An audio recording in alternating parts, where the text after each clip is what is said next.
मसीह में मेरे प्रिय भाइयों बहनों और मित्रों, हम पिछले दिनों में देखे थे कि यीशु मसीह कैसे मरे हुए में से ज़िंदा हुए। और उनका ज़िंदा होने का मतलब है कि वो शरीर में से ज़िंदा हुए। वो भाग एक था।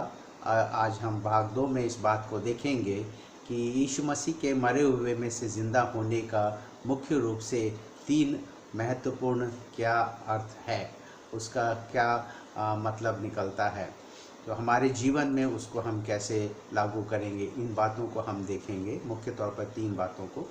सबसे पहले तो इस बात को चर्चा करेंगे कि यीशु मसीह जी उठने के कारण अपने आप को उसने परमेश्वर का पुत्र के रूप में साबित कर दिया। और दूसरा बात देखेंगे कि हम यीशु मसीह मृतकों में से जी उठने के कारण एक सिद्ध पापों का प्रायश्चित बना। और यीशु मसीह पापों का प्रायश्चित है और सिद्ध प्रायश्चित है। और तीसरी बात हम देखेंगे, क्योंकि वो मरे हुए में से ज़िंदा हुआ, इसलिए हम भी मरे हुए में से ज़िंदा होंगे, हम भी जिलाए जाएंगे। तो मुख्य तौर पर इन तीन विषयों पर हम चर्चा करेंगे। इससे पहले कि हम चर्चा करें, आइए हम लोग प्रार्थना करें। पिता परमेश्वर, हम आज के इस दिन आपके हाथ में अपने आप को सौंपते हैं। विनती करते हैं बुद्धि और ज्ञान से परिपूर्ण करें, पवित्र आत्मा की सामर्थ्य दें, और जितने लोग सुनते हैं इस वचन को उन पर भी आशीष दें। वचन के पढ़े जाने में, समझाए जाने में और समझने में आप सहायता करें। हे पिता परमेश्वर, आज के इस समय को आपके हाथ में सौंपते हैं। हर बंधन से छुटकारा दीजिएगा, हर अंधकार की सामर्थ्य यीशु क्रिस्त के नाम में हम बांधते हैं।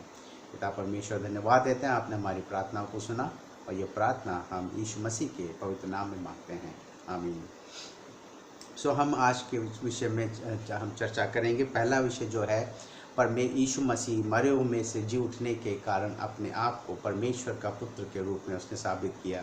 हम रोमियो की पत्री उसका पहला अध्याय उसके 4 पद में इस बात को हम वहाँ देखते हैं।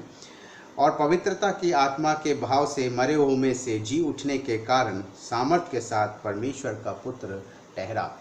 यीशु मसीह मरे हुए में से जी उठना ये साबित करता है कि वो परमेश्वर का पुत्र है। हमने ये देखा कि यूहन्ना रचित सुसमाचार में पहला अध्याय में लिखा, वहाँ पे आदि में वचन था, वचन परमेश्वर के साथ था और वचन परमेश्वर था। और 14 पद में फिर हम आगे देखते हैं कि वचन देहधारी हुआ, यानी वही वचन जो आदि में था और जो परमेश्वर था, उसने शरीर का धारण किया और मनुष्य के बीच में आके उसने अपना डेरा बसाया, वो चला फिरा। यीशु मसीह अनंत परमेश्वर और मनुष्य हैं। जब हम कहते हैं कि आदि में था तो अनंत है, अनंत परमेश्वर है। और अनंत परमेश्वर होने के नाते, और यशायाह नबी पुस्तक उसके 9 अध्याय उसके 6 पद में लिखा हुआ है, अनंत काल का पिता है यीशु मसीह। अनंत, वो अनंत काल का है, तो अनंत काल का मतलब है कि वो कभी मरेगा नहीं। इसलिए यीशु मसीह जो मृतकों में से जी उठे, वो दोबारा मरने के लिए नहीं, हमेशा के लिए जी उठे। और उसने वहाँ पर मृत्यु में से होकर, मृत्यु पर जय पाकर वो जीवित उठा और हमेशा के लिए, तो वो अनंत काल के लिए जी उठा। वो अनंत परमेश्वर और मनुष्य है, और परमेश्वर का पुत्र उसने साबित किया, मतलब वह परमेश्वर है। परमेश्वर ही है जो अनंत है और मृत्यु पर जय पाता है। यीशु मसीह यहाँ पर मरे तो शरीर में मरे, लेकिन जब जी उठे तो लिखा हुआ है पहला पत्रस 3:18 में, इसलिए कि मसीह ने भी, अर्थात अधर्मियों के लिए धर्मी ने, पापों के कारण एक बार दुख उठाया ताकि हमें परमेश्वर के पास पहुंचाए। वह शरीर के भाव से तो घात किया गया, परंतु आत्मा के भाव से जिलाया गया। शरीर में तो मरा, लेकिन आत्मा के भाव से वो जिलाया गया। और जब जिंदा हुआ तो वाकई में वो शरीर में जिंदा हुआ। शरीर में मतलब वाकई में जो शरीर में मरा वो शरीर में जिंदा हुआ। लेकिन ये जो शरीर है, इसमें बहुत सारी खूबियाँ हैं जो हमने पिछले बार देखा था कि ये शरीर जो है अमरता का शरीर है। और ये ऐसा शरीर है कि बंद कमरे में भी आ सकता है और अचानक से गायब भी हो सकता है, जब चाहे वो प्रकट कर सकते थे। और ये शरीर ऐसा था कि वो खा पी भी सकते थे, और ऐसा शरीर था कि जिसमें कि मांस और हड्डी भी है। तो मांस और हड्डी भी ऐसा था कि वक्त पड़ने पर गायब हो सकता था, वक्त पड़ने पर अपने आप को प्रस्तुत भी कर सकता था। यीशु मसीह चेलों के साथ थे, 40 दिन तक थे, खाए पिए, और ऐसा नहीं कि एकदम से गायब हो गए। सबके सब देखते देखते 40वें दिन सबके सामने वो स्वर्ग में उठा लिए गए। और आज परमेश्वर पिता के दाहिने हाथ में विराजमान है। सो सचमुच वो परमेश्वर का पुत्र है।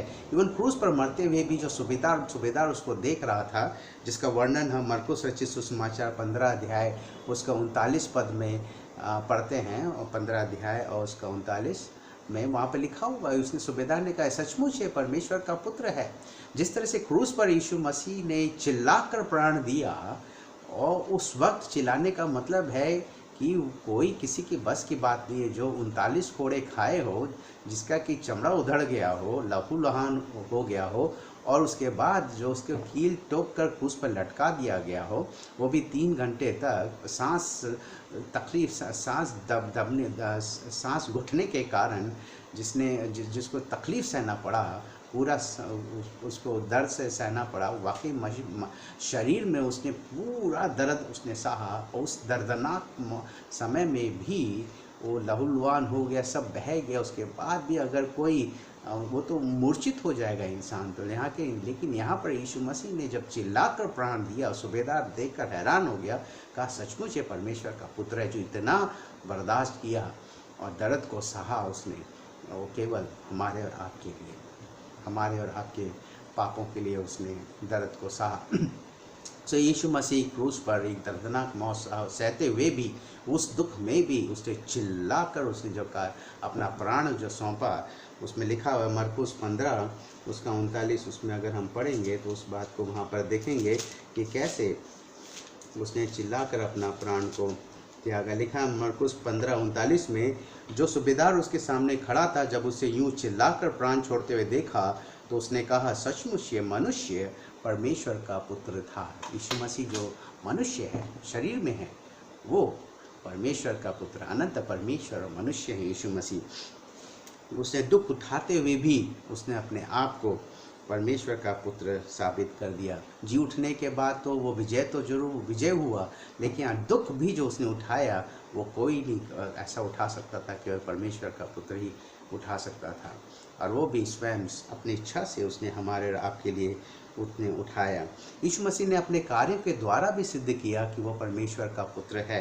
यूहन्ना 5:36 में इस बात का वर्णन है, यीशु मसीह ने खुद इस बात को जिक्र किया। वहाँ पे लिखा हुआ है यूहन्ना रचित सुसमाचार 5 उसका 36 पद, परंतु मेरे पास जो गवाही है वह यूहन्ना की गवाही से बड़ी है, क्योंकि जो काम पिता ने मुझे पूरा करने को सौंपा है, अर्थात यही काम जो मैं करता हूँ, वे मेरे गवाह हैं कि पिता ने मुझे भेजा है। यीशु मसीह ने जो कार्य किया, उदाहरण के लिए लाजर को 4 दिन के मरे हुए में से ज़िंदा करना, पानी पर चलना, जन्म के अंधों को आंखें देना, बहरों को जो है कान देना, गूंगों का मुंह खोलना, लंगड़ों को पैर देना, ये सब जो है कोई और नहीं कर सकता, केवल परमेश्वर ही कर सकता। वो शुद्ध और यीशु मसीह ने किया और अपने आप को परमेश्वर का पुत्र के रूप में उसने साबित कर दिया। यीशु मसीह ने जो कहा वो पूरा उन्होंने किया। लूका रचित सुसमाचार 18:31 में यीशु मसीह ने पहले ही भविष्यवाणी कर दी थी कि मुझे पकड़वाया जाएगा, मुझे सताया जाएगा और फिर मुझे मार डाला दिया जाएगा, उसके बाद तीसरे दिन मैं जी उठूँगा। जैसे उन्होंने कहा ठीक वैसे ही हुआ और वह जी उठे। तो यीशु मसीह न केवल कहते हैं लेकिन उसको जो कहा उसको करके दिखाते हैं। वाकई में वह परमेश्वर का पुत्र है, वह परमेश्वर है, वो सच्चा है, विश्वास योग्य है। उस पर विश्वास करना बहुत ही हम उस पर विश्वास कर सकते हैं और करना चाहिए, और करने के द्वारा हम उद्धार भी पाते हैं। दूसरी बात जो हम चर्चा करना जा रहे हैं वो है कि यीशु मसीह का जो जी उठना, मृतकों में से जी उठना, इस बात को साबित करता है कि वह हमारे पापों के लिए एक सिद्ध प्रायश्चित ठहरा है। हम यहाँ पर देखते हैं 1 कुरिन्थियों 15 अध्याय उसका 17 पद में इस बात का वर्णन है। 1 कुरिन्थियों 15 अध्याय 17 पद में लिखा है, और यदि मसीह नहीं जी उठा तो तुम्हारा विश्वास व्यर्थ है और तुम अब तक अपने पापों में फंसे हो। अगर यीशु मसीह मरने के बाद नहीं जी उठते तो फिर हमारा और उनमें कोई अंतर नहीं रहा, क्योंकि हम तो अपने पापों में मरेंगे, हम तो मरते हैं, लेकिन हम अभी कहाँ जिंदा होंगे, हम तीसरे दिन जिंदा नहीं होंगे। पुनरुत्थान के दिन वो जिंदा होने की बात है, या यीशु मसीह तो हर मनुष्य मरता है लेकिन वो जिंदा नहीं होता है तीसरे दिन या चौथे दिन। यहाँ पर यीशु मसीह जो मर के ज़िंदा हुए का इसका मतलब है कि वो कुछ तो अंतर है। हम तो अपने पापों के लिए मर रहे हैं, लेकिन अगर यीशु मसीह मरे तो उनको ज़िंदा होना क्यों ज़रूरी था, या वो ज़िंदा क्यों हुए वो। इसका मतलब कि यीशु मसीह ने या तो कोई पाप नहीं किया इसीलिए वो ज़िंदा हो गए, हम पाप करते हैं इसलिए हम ज़िंदा नहीं होते हैं। अगर यीशु मसीह ने कोई पाप नहीं किया तो फिर एक सवाल था, तो फिर वो मरे क्यों? फिर जिसने पाप नहीं किया तो कि उसको मरना कैसे था? फिर तो वो मरे, और मरना तो वास्तविक था, वो मरे। तो मरे किस लिए थे वो? उन्होंने जब पाप नहीं किया था, उन्होंने हमारे पाप को अपने पर लेकर वो क्रूस पर मरे। लिखा भी है पहला पत्रस 2:24 में, वह तो आप ही हमारे पापों को अपने देह पर लिए हुए क्रूस पर चढ़ा, जिससे कि हम पापों के लिए मरकर धार्मिकता के लिए जीवन बिताएं। उसी के मार खाने से हम चंगे हुए। सो आत्मिक रूप से जो हम बीमार हैं वह हम उसके मार खाने से हम चंगे हुए हैं। सो ये परमेश्वर का वचन कहता है। सो यीशु मसीह जो मरे तो वो अपने पापों के लिए नहीं मरे, उन्होंने हमारा पाप अपने पर ले लिया। तो हमारा पाप जो उन पर था, तो पाप की मजदूरी मृत्यु, यानी पाप की सज़ा मौत है। सो पाप, परमेश्वर का क्रोध उस पाप पर था, और इसलिए यीशु मसीह को मृत्यु सहना पड़ा। सो यीशु मसीह हमारे पापों के लिए क्रूस पर मरे, हमारे पापों को लेकर क्रूस पर मरे। और क्योंकि वो हमारे पापों के लिए मरे और उन्होंने कोई पाप नहीं किया था और परमेश्वर का पूरा आज्ञा पालन किया था, तो इसीलिए मृत्यु उनको रोक नहीं पाई, और इसलिए परमेश्वर ने उसको मृतकों में से जीवित किया। और परमेश्वर को उसको मृत्यु में से जीवित करने का उसके एक धार्मिक कारण होना, वो उसकी धार्मिकता वहाँ प्रकट होती है कि उसने जो कार्य किया सही किया, क्योंकि यीशु मसीह ने कोई पाप नहीं किया और हमारे पापों के लिए मरा, तो इसीलिए वो परमेश्वर ने उसे मृतकों में से जीवित किया। सो यीशु मसीह हमारे पापों के लिए एक प्रायश्चित ठहरा। पहला यूहन्ना 4:10 में हम इस बात को देखते हैं। वहाँ पे लिखा है, प्रेम इसमें नहीं कि हमने परमेश्वर से प्रेम किया, पर इसमें है कि उसने हमसे प्रेम किया और हमारे पापों के प्रायश्चित के लिए अपने पुत्र को भेजा। सो यीशु मसीह संसार में आए तो वो हमारे पापों के प्रायश्चित के लिए आए, और उन्होंने न केवल हमारे प्रायश्चित के लिए लेकिन पूरे जगत के प्रायश्चित के। लिखा है पहला यूहन्ना 2 उसके 2 पद में, और वही हमारे पापों का प्रायश्चित है। यीशु मसीह हमारे पापों का प्रायश्चित है, और केवल हमारे ही नहीं वरन सारे जगत के पापों का भी प्रायश्चित है। सो वो सारे जगत के पाप को उठा ले जाने के लिए आया, और वो हमारा प्रायश्चित है। सो यीशु मसीह जो है, और यीशु मसीह वहाँ पे लिखा है पहला कुरिन्थियों 15:17 में, यदि मसीह मृतकों में से जीवित नहीं होता तो हम अपने पापों में हम फंसे हैं। सो अगर इसका मतलब है कि हम पापों में फंसते और हम फिर पापों में मरते और फिर ज़िंदा नहीं होते। यीशु मसीह ज़िंदा नहीं हुए तो हम भी ज़िंदा नहीं होते। सो पहला कुरिन्थियों 15 में इसी बात का वर्णन है। वहाँ लिखा हुआ है 17 पद में, 15 का 17, और यदि मसीह नहीं जी उठा तो तुम्हारा विश्वास व्यर्थ है, तुम अब तक अपने पापों में फंसे हो। यानी यीशु मसीह अगर नहीं मरे होते तो फिर हम पापों में फंसे रहते। मतलब मर के अगर रोज़ यीशु मसीह मर के अगर ज़िंदा नहीं हुए होते, मुर्दों में से ज़िंदा नहीं होते, तो हम अपने ही पापों में फंसे होते, तो हमारा पापों का छुटकारा नहीं होता। क्योंकि पाप की मजदूरी तो मृत्यु है, और पाप किए तो मृत्यु हमें सह मिला, तो मृत्यु में हम सो गए, तो हम जिंदा नहीं हुए, तो फिर तो हमने क्या विश्वास किया। सो यीशु मसीह मुर्दों में से, लिखा इसीलिए 20 पद में लिखा, परंतु सचमुच, पहला कुरिन्थियों 15 पद में, परंतु सचमुच मसीह मुर्दों में से जी उठा है, और जो सो गए हैं उनमें वह पहला फल हुआ। हम जो सो गए, जो मर गए मसीह में, उनके लिए वो पहला फल है, क्योंकि यीशु मसीह मर के ज़िंदा हो गए तो वो भी मर के ज़िंदा हो गए। सो ये बात यहाँ पर है। सो यीशु मसीह जो है हमारे पापों का सिद्ध प्रायश्चित ठहरा। अगर उसने मर के ज़िंदा हुआ, मतलब कि पूरा प्रायश्चित हमारे पापों का हो गया। उसने हमारे पापों को अपने पर ले लिया। जो उस पर विश्वास करते हैं उसका पाप उस पर उठा लिया जाता है, और क्योंकि हमारा पाप उस पर उठा लिया जाता है, तो हम जब मरेंगे तो मृत्यु भी हमको रोक नहीं पाएगी, क्योंकि हमारा पाप यीशु मसीह ने उठा लिया है। इसलिए परमेश्वर भी हमें मृतकों में से जिलाएंगे। तीसरी बात हम इस बात पर चर्चा करेंगे कि क्योंकि मसीह मृतकों में से जिंदा हुआ, मुर्दों में से जी उठा, तो हम भी उसके समान मुर्दों में से जी उठेंगे। इब्रानियों 9:27 में इस बात का वर्णन है। वहाँ पे लिखा हुआ है इब्रानियों 9 उसके 27 पद में कि एक मनुष्य को एक बार मरना, लिखा है 27 में, इब्रानियों 9 उसका 27 पद में, और जैसे मनुष्यों के लिए एक बार मरना और उसके बाद न्याय का होना नियुक्त है, और 28 पद में, वैसे ही मसीह भी बहुतों के पापों को उठा लेने के लिए एक बार बलिदान हुआ, और जो लोग उसकी बाट जोते हैं उनके उद्धार के लिए दूसरी बार बिना पाप उठाए हुए दिखाई देगा।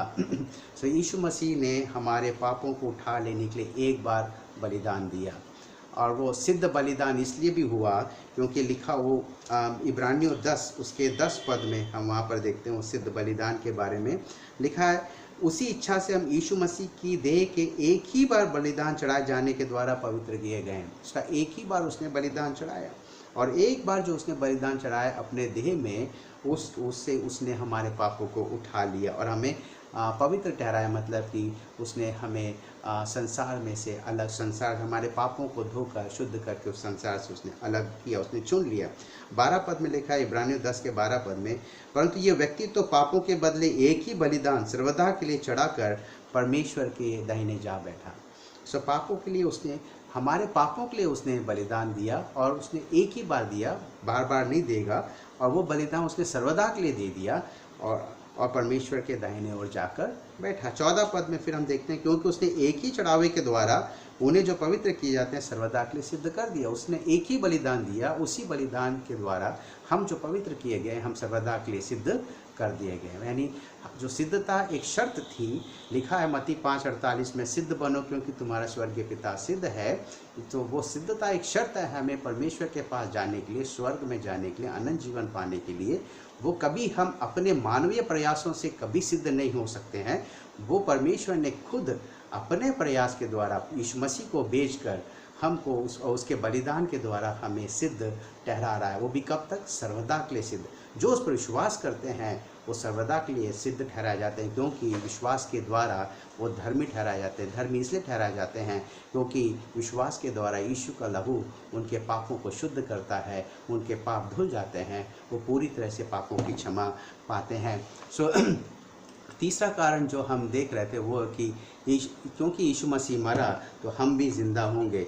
इसी बात का यहाँ पर वर्णन है 1 कुरिन्थियों उसका 15 अध्याय में। उसमें पौलुस प्रेरित ने पवित्र आत्मा के सामर्थ के द्वारा बहुत सही बात यहाँ पर कहा, लिखा है, परंतु सचमुच मसीह 15 अध्याय 20 पद से, परंतु सचमुच मसीह मुर्दों में से जी उठा है, और जो सो गए हैं उनमें वह पहला फल हुआ। क्योंकि जब मनुष्य के द्वारा मृत्यु आई तो मनुष्य ही के द्वारा मरे हुओं का पुनरुत्थान भी आया। और जैसे आदम में सब मरते हैं वैसे ही मसीह में सब जिलाए जाएंगे, परंतु हर एक अपनी अपनी बारी से, पहला फल मसीह, फिर मसीह के आने पर उसके लोग। यानी यीशु मसीह पहला फल है, मृतकों से पहला जी उठा, उसके बाद जो उसके लोग हैं जो उस पर विश्वास करते हैं वो भी मसीह यीशु में जिलाए जाएंगे। यीशु मसीह जिंदा हुए, हम भी जिलाए जाएंगे। और कैसे जिलाए जाएंगे? लिखा हुआ है यहाँ पर 1 कुरिन्थियों 15 अध्याय उसके 51 पद से हम उसको देखेंगे। देखो मैं तुमसे भेद की बात कहता हूँ, हम सब नहीं सोएंगे परंतु सब बदल जाएंगे, और ये क्षण भर में पलक मारते ही अंतिम थुरी फूंकते ही होगा, क्योंकि थुरी फूंकी जाएगी और मुर्दे अविनाशी दशा में उठाए जाएंगे और हम बदल जाएंगे। क्योंकि अवश्य है कि यह नाशवान देह अविनाश को पहन ले और यह मरणहार देह अमरता को पहन ले। और जब यह नाशवान अविनाश को पहन लेगा और ये मरणहार अमरता को पहन लेगा, तब वह वचन जो लिखा है पूरा हो जाएगा, जय ने मृत्यु को निगल लिया। यीशु मसीह ने मृत्यु पर जय पाया, और जब वो जी उठा तो हम भी जिलाए जाएंगे। हम कैसे जिलाए जाएंगे? हम जब मर जाएंगे तो हम जो शरीर, हम शरीर में ज़िंदा होंगे, लेकिन ये शरीर बदल जाएगा। जैसे यीशु मसीह का शरीर है वैसे हमारा भी शरीर होगा। ये जो विनाश का शरीर है ये अविनाशी शरीर में हो जाएगा, और हम अमरता को पहन लेंगे और मृत्यु पर हमेशा हमेशा के लिए जय पा लेंगे। और ये सब पलक झपकते ही होगा। जब अंतिम थुरी फूंकी जाएगी, पलक झपकते ही ये सब हो जाओ। जो हम जीवित, हम अगर यीशु मसीह के आने के वक्त अगर हम जीवित हैं तो फिर पलक झपकते ही हमारा शरीर बदल जाएगा और हम उसके साथ स्वर्ग में उठा लिए जाएंगे। सो ये बातें हैं यीशु मसीह के जी उठने के संबंध में। यीशु मसीह के जी उठने का जो महत्वपूर्ण बात या महत्वपूर्ण उसके जो परिणाम हुआ ये हैं कि हम सबसे पहले तो इस बात को सिद्ध करता है कि यीशु मसीह परमेश्वर के पुत्र हैं, और दूसरा कि हम उसने पापों के लिए एक सिद्ध प्रायश्चित हमारे लिए वो ठहरा, और तीसरा क्योंकि वो मुर्दों में से ज़िंदा हुआ हम भी मरे हुओं में से ज़िंदा होंगे। सो इस वचन के सुनने के लिए प्रभु आप सबको आशीष दे। परमेश्वर पिता प्रभु यीशु मसीह का अनुग्रह, पिता परमेश्वर का प्रेम, पवित्र आत्मा की सहभागिता आप सबके साथ हो। प्रभु आप सबको बहुत आशीष दे। जय मसीह की।